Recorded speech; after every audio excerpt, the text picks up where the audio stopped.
subhanallah Bapak sekalian. Jadi kalau saya membayangkan kalau seandainya ini dikerjakan, ya penduduk Indonesia sekarang katakanlah 250 juta gitu kan, ya nggak usah banyak-banyak lah.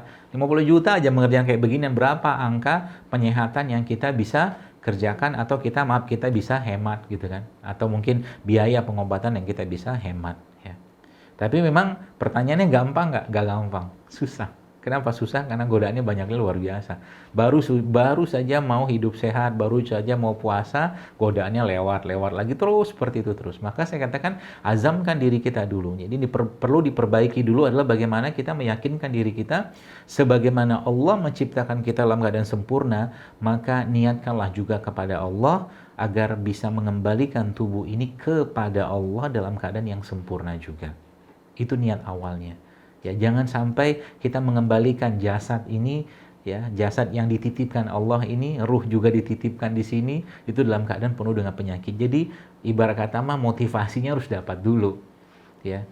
Al-fa'luk atau hal yang positif itu harus dapat dulu. Kalau itu nggak dapat, nanti akan susah terus, gitu kan. Susah maksudnya jadi beban. Makanya saya katakan, ya, beberapa postingan saya juga saya sering saya katakan bahwa kalau Anda olahraga cuman ingin membentuk badan, sayang, karena banyak atau ada orang yang badannya kekar luar biasa, sterek luar biasa, six pack lah katakan segala macam, tapi susahnya luar biasa, atau mungkin dia begitu mudahnya mengangkat beban barbel berapa puluh kilo, tapi begitu susahnya dia bangun malam.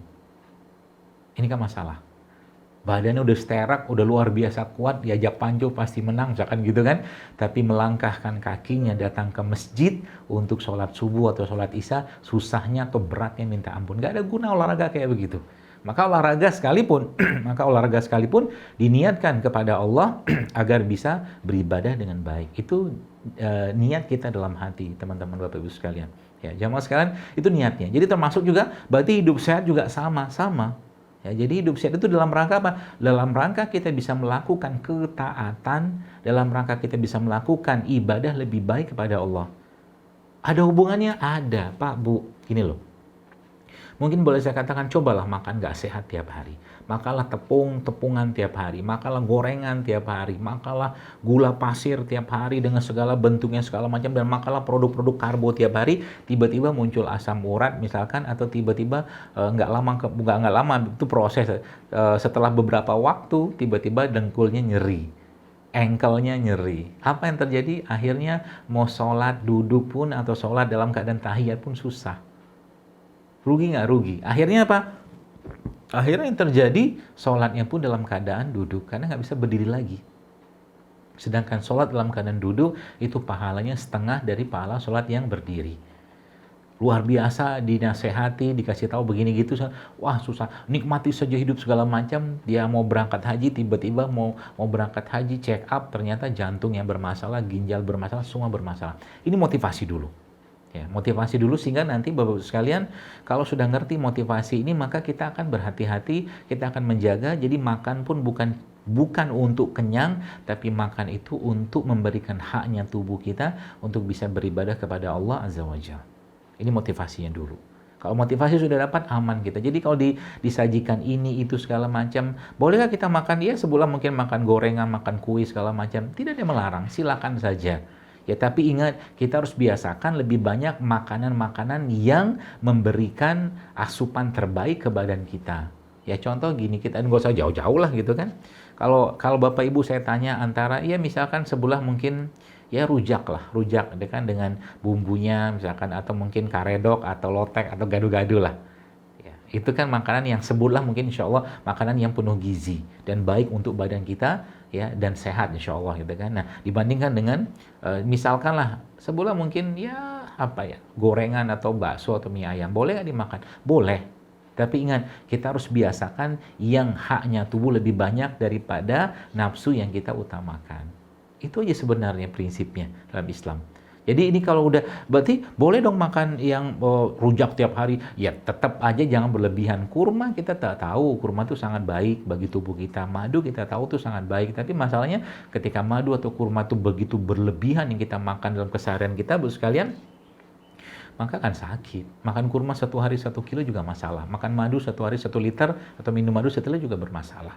Ini maksud saya gitu seperti itu. Jadi motivasi dapat dulu. Jadi mulai sekarang kalau boleh saya mungkin nasihatkan kepada diri saya pribadi dan teman-teman, yuk kita niatkan untuk hidup sehat itu karena Allah, untuk memakan makanan yang sehat itu agar bisa beribadah lebih baik kepada Allah. Percayalah, saya sudah banyak menemuin ya jamaah-jamaah saya gitu kan, orang-orang yang ketika mulai hidup sehat itu ternyata ya bonusnya banyak banget.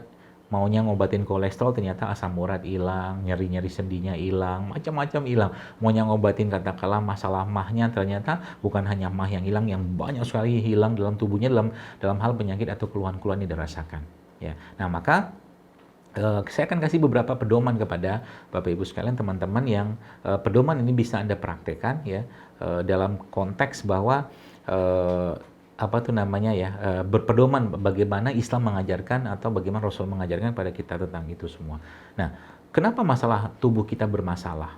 Atau mungkin kenapa banyak keluhan atau penyakit-penyakit? Ya tentunya karena sudah terlalu banyak yang hal-hal ya mungkin baik dari makanan, minuman yang tidak sehat ya, yang kita konsumsi, atau mungkin juga dari apa yang kita lihat, apa yang kita dengar, apa yang kita rasakan juga tidak sehat. Maka itu di stop dulu. Ya, bagaimana stopnya ya Bapak sekalian, bagaimana kita menyetopnya? Maka nyetopnya pertama kali dengan berpuasa ya, berpuasa. Jadi konsep pertama itu adalah berpuasa. Berpuasa puasa apa? Puasa untuk menghentikan ya, puasa kan kata Nabi SAW, asyamu junnah, puasa itu perisai, maka hentikan semua yang bisa bikin masalah ke badan kita. Ya, berarti yang dimaksud sini puasa secara zahir, secara fisik benar, tapi puasa yang lain adalah kita stop dulu. Jadi salah satu kata yang saya pakai gitu kan, kalau Anda pengen ngobati diri Anda atau mungkin kita ngobatin orang lain, maka ajak mereka, minta mereka, perintahkan mereka untuk menghentikan apa yang membuat mereka sakit. Gitu loh. Tiap hari katakanlah pagi siang malam nasi goreng, pagi siang malam makan nasi padang, pagi siang malam katakanlah makan bakso mie ayam, nggak ada sayurnya, nggak ada buahnya, nggak ada airnya segala macam. Bukan dilarang itu sih ya, silakan saja. Saya tidak melarang, tapi maksud saya mari kita kembangkan dulu komitmen dulu dalam diri kita ini untuk lebih banyak mengkonsumsi yang menjadi haknya tubuh, bukan cuman sekedar untuk memenuhi perut atau lambung atau nafsu atau mulut kita. Itu dulu. Ya, jadi puasa. Kemudian puasa yang kedua apa? Puasa secara zahir. Puasa secara zahir adalah bagaimana kita betul-betul mengikuti protokol puasa. Kalau zaman sekarang ada protokol-protokol ya pandemi dalam keadaan seperti ini, Islam juga punya protokol dalam penjagaan imunitas tubuh kita. Protokol terbaiknya ya atau protokol itu namanya puasa. Maka ada Ramadan, dari salah satu, ada Syawal, ada Ayyamul Bid, ada Senin Kamis, ada puasa-puasa hari-hari sunnah, ada puasa Daud. Ini kan protokol gitu kan. Dan tinggal Anda baca, Anda buka ya. Jadi kalau saya katakan umat Islam itu kalau sudah merutinkan puasa, maka imunitas mereka tuh sangat-sangat kuat sebenarnya. Ya kalau sudah merutinkan puasanya. Ya, kalau memungkinkan puasa, puasa. Tapi kalau tidak memungkinkan puasa, misalkan ya kurangi makan lah. Puasa dari hal-hal yang tidak hanya sekedar nafsu dan keinginan lidah saja. Itu di stop dulu lah. Gitu lah. Ini puasa. Nah, makanya saya katakan diambil paketnya dulu nih. Mau paket yang mana? Jadi kalau mungkin zaman sekarang kan ada protokol-protokol pandemi kayak begini, maka kita ambil protokol yang melindungi tubuh kita. Mau puasa Daud silakan, mau puasa katakanlah Senin Kamis silakan, mau puasa Ayyamul Bid silakan. Protokol silakan ambil mana saja. Ya. Itu paket atau konsep yang pertama, ya. Dan puasa itu Bapak sekalian ya. Jadi gini. Yang menariknya memang ya kalau puasa itu betul-betul kita jalani, saya baru ngerti gitu kan kenapa Nabi kita alaihissalatu wassalam itu diriwayatkan dalam beberapa riwayat bahwa Nabi kita SAW itu kan ubannya beliau itu kan cuma 3. Riwayat lain menyebutkan 11. Karena memang beliau hampir-hampir nggak pernah kenyang dalam hidupnya. Dan kenyang itu salah satu penyebab lemahnya iman. Jadi lemah iman itu karena banyak makan atau kekenyangan dan banyak bicara yang tidak bermanfaat. Itu penyebab lemahnya iman. Jadi sekalian tadi kembali ke konsep puasa tadi. Maka tinggal pilih mau paket yang mana. Ya. Mentok-mentoknya biasanya kalau misalkan Senin Kamis nggak dapet, ayam ulbit nggak dapet, Daud nggak dapet, puasa sunnah nggak dapet, ya kita alhamdulillah ada setahun tuh puasa Ramadan gitu kan. Bahkan dikasih paket lagi, kalau puasa Ramadan ditambah lagi dengan 6 hari Syawal, maka dihitung sebagai puasa 1 tahun penuh gitu kan. Ada paket lagi setelah itu puasa Arafah gitu kan. Puasa Arafah itu akan menghapuskan dosa sebelumnya, setahun sebelumnya dan setahun sesudahnya. Itu kan subhanallah paket gitu kan. Nah itu yang puasa, yang pertama. Ya, jadi puasalah dari hal-hal yang mengganggu atau merusak tubuh kita. Dan berpuasalah betul-betul secara zahir, ya, atau secara fisik gitu kan. Dan semakin puasa itu dirutinkan, maka akan semakin banyak sel-sel tubuh kita yang akan dimakan, ya.